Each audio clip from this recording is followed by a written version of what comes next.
Hi, everybody. I am State Senator John Cronin, and thank you for joining us for this episode of Cronin's Corner. I'm pleased to be joined by Roy Nascimento, who is the head of the North Central Chamber of Commerce. So, Roy, thank you so much for being with us today. It's my pleasure. Thank you for inviting me to come on your show and talk a little bit about the Chamber and about the region. Absolutely. So first, let's start with the congratulations. Recently, the Chamber was nominated as a finalist for across the country to be one of the Chambers of the Year. What does that distinction mean for the Chamber, and what does that mean for the region?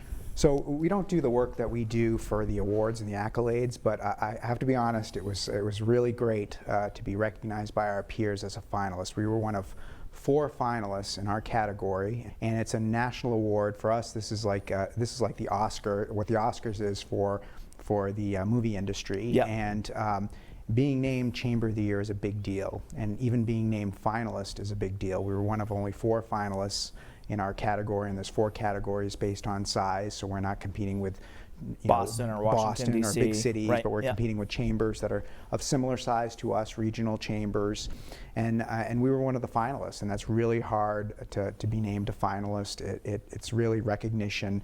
It's a multi-tiered kind of process to be selected as a finalist, and we were selected. We're the first chamber in Massachusetts or New England to ever have been named a finalist, and this is our second time. We were named a finalist back in 2017. That was our first time being named a finalist. And in your opinion, what distinguishes our chamber?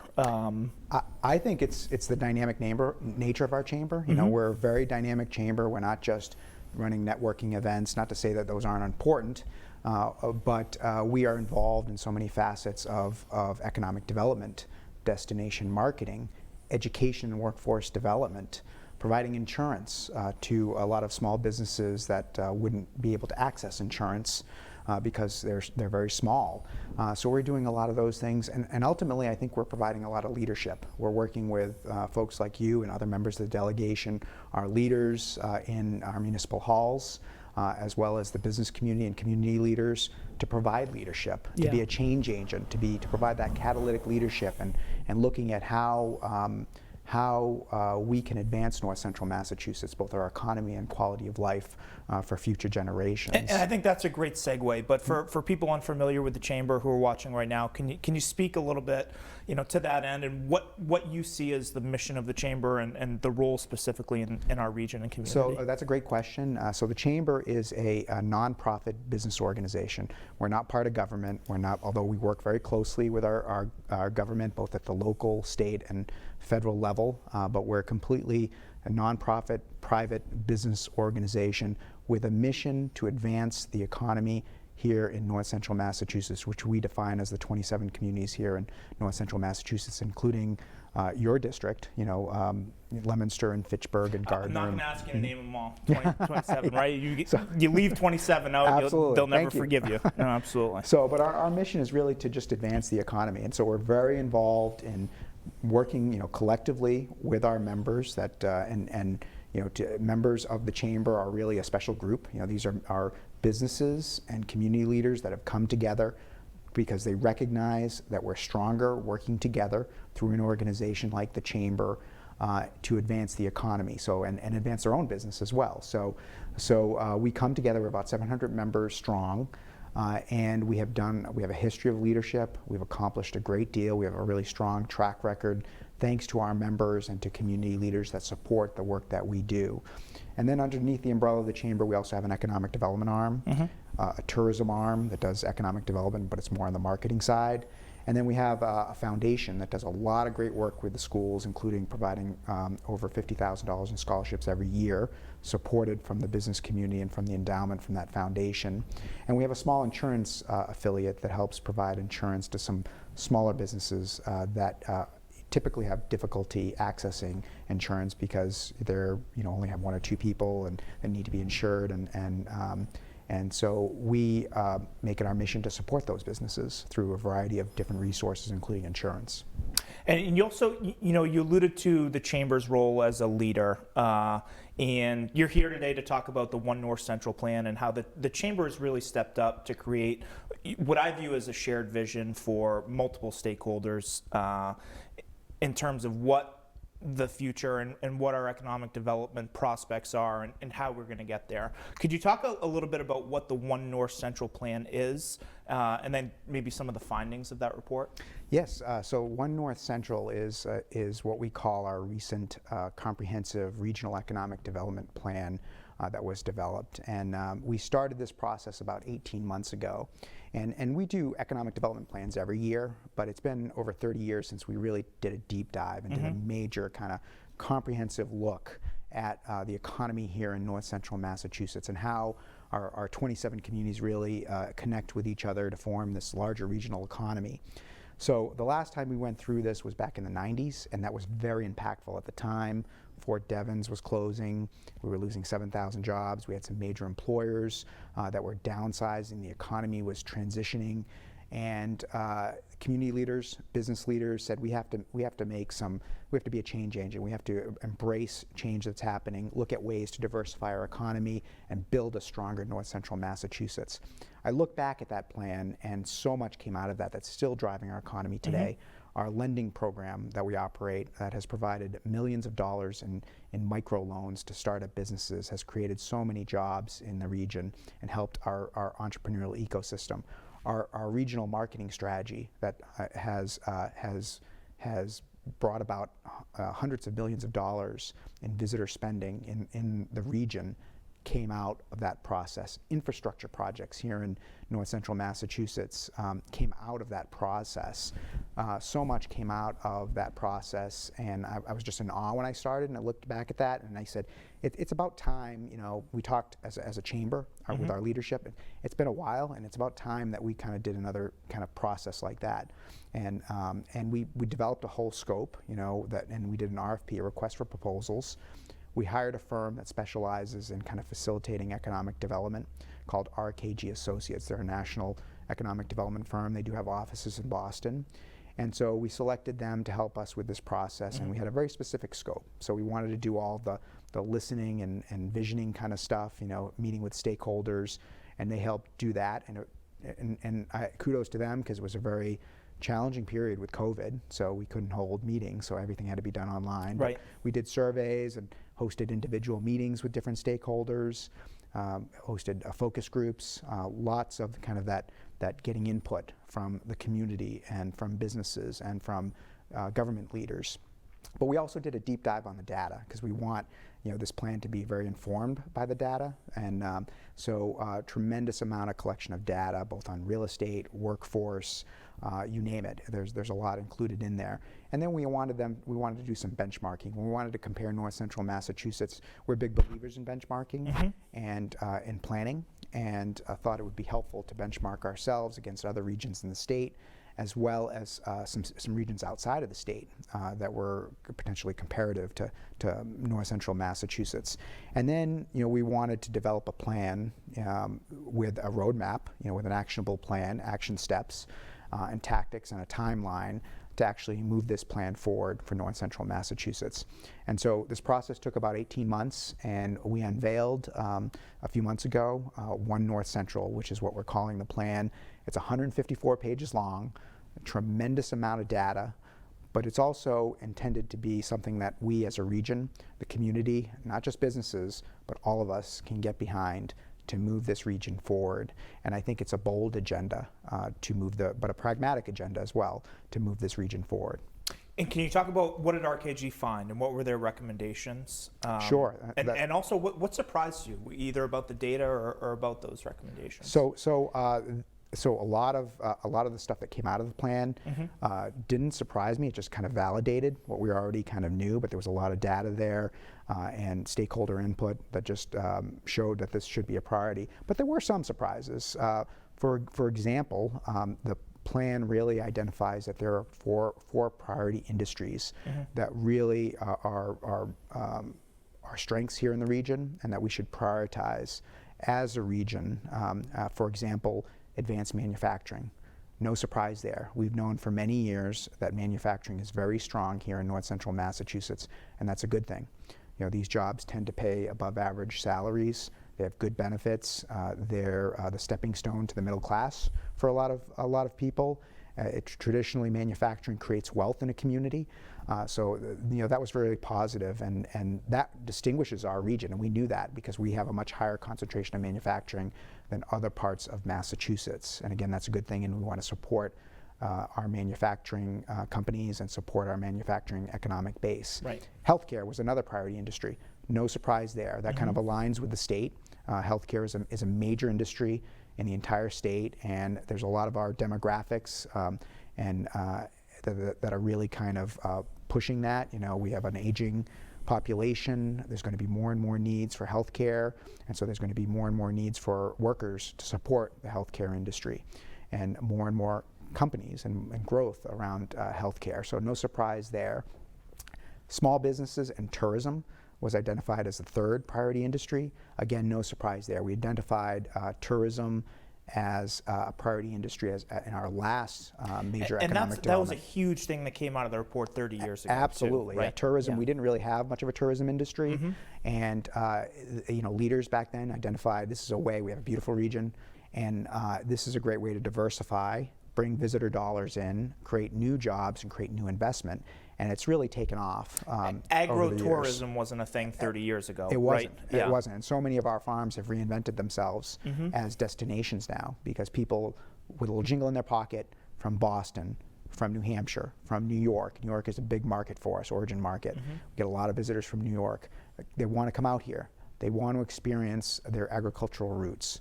They want to take their kids out apple picking. They want to go to Davis farmland and feed animals. They want to go to the pumpkin patch. They want to go skiing. We get a lot of visitors from Boston that come out here to go skiing at Wachusett. They want to take advantage of the wonderful new businesses that have sprouted up, like our craft brewers. We have a lot of craft brewers here in north central Massachusetts. So tourism has really grown, and so there was no surprise there. And the plan really identifies that we should double down on that. We have about 19,000 jobs if you combined the industries of retail, hospitality, attractions, some of those kind of industries that kind of fall under tourism.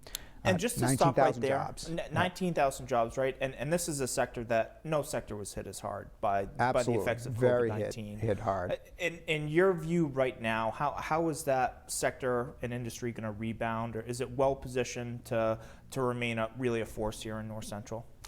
That's a great question. So that particular industry was hard hit, devastated by COVID-19.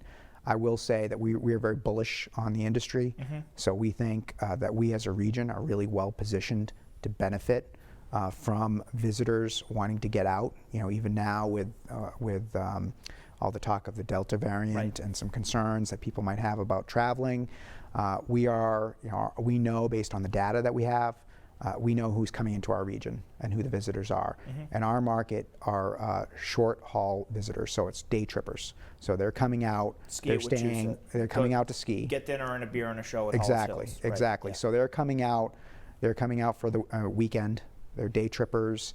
We're not a destination where people are staying a week. So our average stay is 1.6 days here in north central Massachusetts.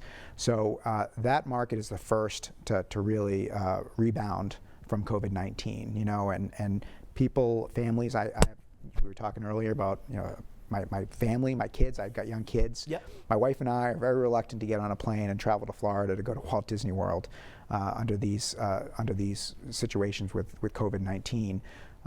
But we still want to get out, and there are a lot of families like that God help you, that right? want to get out, right? So they still want to get out, and they want to go to a safe destination, and there's no place safer than north central Massachusetts. We've got the great outdoors, lots of room to spread out. Our farms, even during COVID, some of our attractions did exceptionally well. Our campgrounds were booked solid throughout the season. Our farms did exceptionally well because people wanted to get out. And our farms have, again, reinvented themselves. They've become destinations. You talked about Hollis Hills Farms. What a great farm. And you can go there now. You can pick apples. You can go out and see entertainment. They have a restaurant there now, and you can get craft beer there, and that's so many of our farms Everything are like that that. people want, Right. And people ticks couldn't all get the out boxes. before. They couldn't go out to the bars. They couldn't go out to the restaurants. They couldn't go out to some of the attractions. They may not have felt safe, so they went to a farm where they could do it outside, right? So we are well positioned to benefit, and we don't know, what's going to happen. There's been a lot written about COVID-19 and the after effects. How is this going to change the way people shop, where people live, where people visit? But we think we're well positioned. People may be looking for more affordable regions to live, and maybe because of COVID and the emergence more and more of remote work, they don't have to live so close to Boston, where their employer is. I've said that over and over too, right? I think the way people work is going to change forever and has changed forever, and the dust hasn't completely settled. But this plan to me affirms what we've got and how we use what we got to move forward. And one thing we have is a commuter rail right in North Station, and to me, it's a lot more palatable if you're working in Back Bay or working in the Seaport to take the commuter into North Station 2 or 3 times a week as opposed to doing it 5 days a week. And it's a lot more palatable to live maybe in downtown Leominster or downtown Fitchburg, and because the cost of living is so significantly better out here. And that was identified in the plan as our strength: affordability, our transportation. We do have the commuter rail, which I'm glad you mentioned, which we extended. Here in Fitchburg, we have the Wachusett Station now. We have a great airport, which is an economic driver, one of the best small airports. And I don't think people realize what an economic driver that is. It's a tremendous we've resource. Got millionaires and billionaires and private jets coming in, and it's an absolute asset. And there's been some great investments, thanks to our legislative delegation, thanks to the local leadership, that have been made at our airport that are just going to drive growth here in the region. We have that new terminal building. I know they don't call it a terminal building, the administration building, but the 24-hour automatic refueling station, the extension of the runways, those are just great examples of public infrastructure projects that are going to pay dividends down the road for North Central Massachusetts. And it kind of lends itself to the fourth industry that was identified in the report, which is logistics and distribution. Can you speak to that? Yeah, and that was a little bit of a surprise to me, but it shouldn't have been a surprise, because looking at the way the world is changing. Oh, absolutely. Look at how retail has changed. And Amazon is now our largest retailer in the United States and the globe, probably, and they're an online retailer. And so many companies have transitioned to online retail, that the need for these distribution hubs and the need for transportation and logistics has increased substantially. And we're seeing it here in the region with the growth of distribution facilities in Devens, with Amazon coming into Fitchburg, with the new distribution center in Westminster, and Lancaster. We're seeing a lot of these facilities, and the plan identifies that the region is well positioned to benefit from that, that we have a good workforce, we have good transportation infrastructure, and we're seeing these changes in our economy, and there's going to be more and more need for these types of facilities and these types of jobs. So besides the lingering effects of COVID-19, can you speak to what you view as the challenges that businesses are going to face as we move into the future and really out of the pandemic?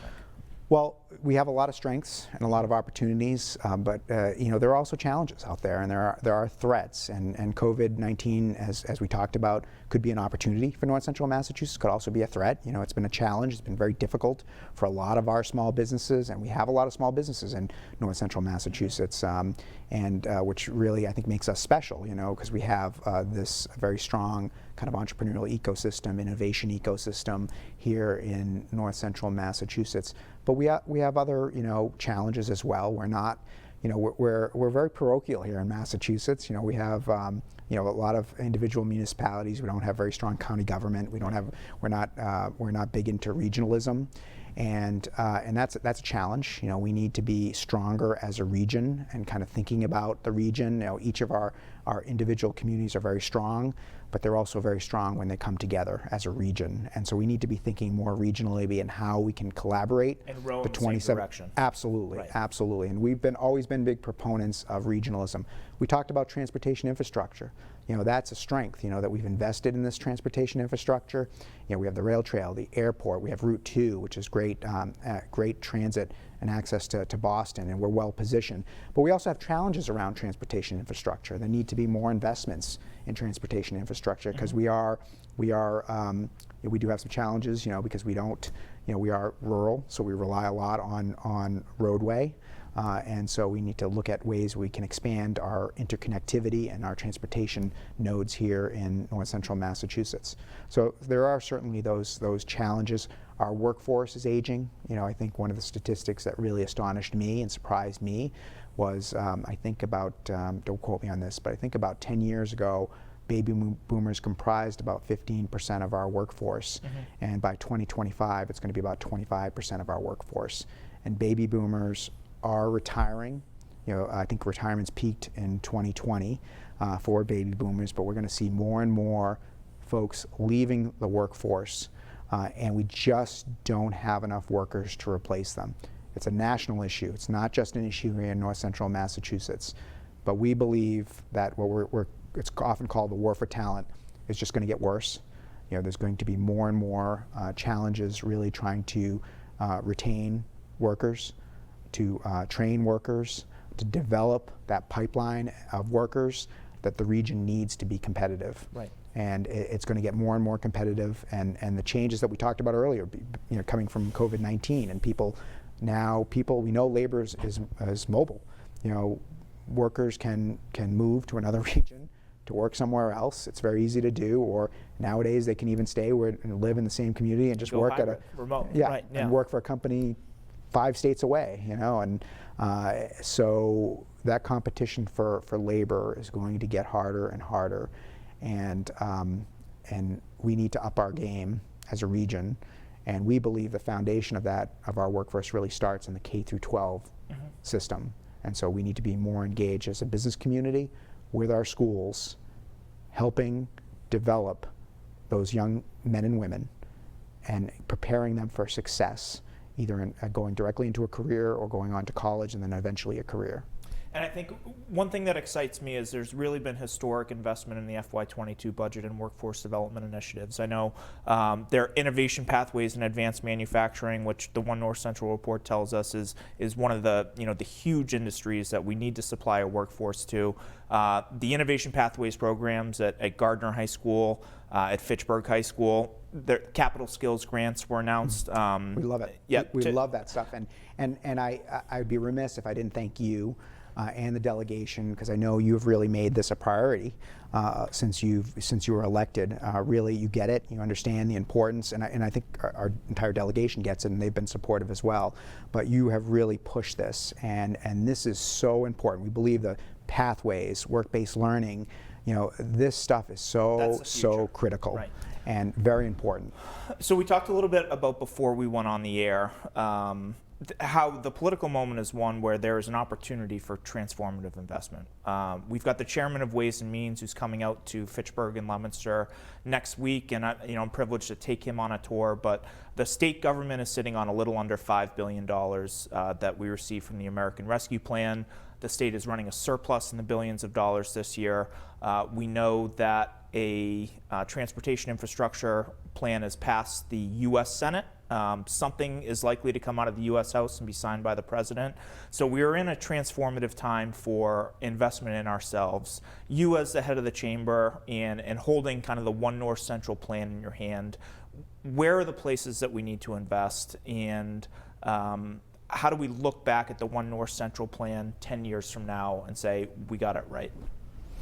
Well, exactly. So, we are just at a crossroads right now. This is just such a tremendous opportunity. We have all these federal resources that are coming in through ARPA, through potentially this infrastructure money that's coming from the federal government, state surpluses, and we have an opportunity, and we believe that the One North Central plan can potentially be a blueprint and a roadmap to some investments here in the region. But we think it's critical to make transportation infrastructure investments, critical to really think about our schools and invest in education, housing, but also tools around economic development.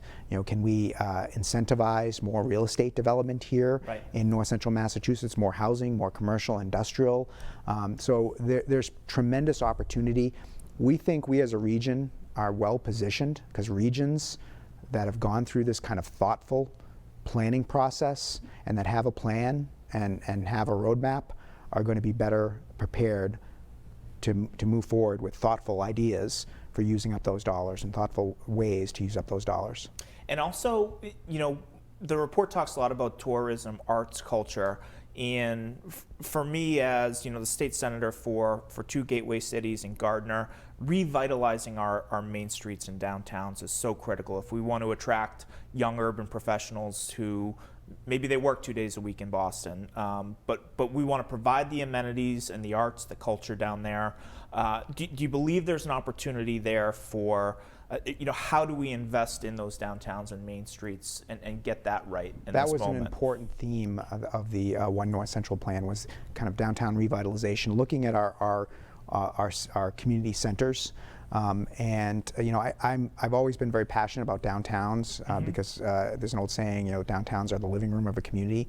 People's perceptions of a community are often, made from visiting a downtown. Driving that strip. Right. If you drive down Main Street and you see a lot of boarded up buildings, you're not going to have a good perception of that community, even though, other sections of the community may be very affluent, may be doing well, may be prosperous. That doesn't send a good signal. Just like if you visited someone and saw their living room and it was a mess, you probably would have certain perceptions. I don't want to rent a room here, right? Right, exactly. It spurs investment. Exactly. Yeah. So we've always been involved in supporting our local communities with their efforts around revitalizing the downtowns. But there's so many positive things that are happening right now in communities like Fitchburg. We're involved in Fitchburg, part of the TDI partnership there, and so many exciting things, new businesses that are coming in, some exciting public infrastructure projects, the revitalized City Hall, the new arts community that is proposed, that New View is working on. So many exciting things, and the plan really identifies downtowns. You're absolutely right on that. Downtowns are so important to the vibrancy of these communities that are really the hubs of the region, especially our bigger cities, Leominster and Fitchburg and Gardner, but even the smaller communities, downtowns are so critical. Absolutely. And so revitalizing and maybe a little bit more attention with resources is so much more needed. So we've got a couple of minutes left, but who are the different stakeholders? What are their roles? And how do we come together to row in the same direction and execute this plan? So great question. So this One North Central plan was developed by the Chamber, but we worked with a lot of different stakeholders and really made a concerted effort to make sure as many voices as possible could be heard and helped develop this plan. And this is not just a Chamber plan. This is really meant to be a regional plan that everyone can get behind. And the plan really outlines a lot of tactics and a lot of action steps to move forward. And some of those things really, it's not the role of the Chamber to do, so it's really our municipal partners or state government, and the plan really identifies that. So there's a role really for everyone, but we do hope that this will be something that everyone can get behind and use to really move this region forward. So Roy, I really appreciate your time and frankly your leadership. I think we couldn't do this without the Chamber. The Chamber has stepped up and been remarkable, not just for our community and small businesses over the past 18 months, but you are really positioning us to go into the future. And so I'm just grateful for your leadership and all the work of your staff at the Chamber. Well, so thank you, Senator, but you have that going the wrong way. I should be thanking you for your leadership and the support that you've provided, and you really embraced the plan and really been very, very interested in the plan, which is great. And I really, read it, all 154 that's pages. Great. That's right. Yeah, that's great. And the entire delegation. We have a great delegation. I've said it before, but everyone on the delegation has been very thoughtful, and really everyone is rowing in the same direction, right? And we appreciate that leadership, and we appreciate everything the delegation is doing. I think this is really a critical time. We are at a crossroads, and it's exciting.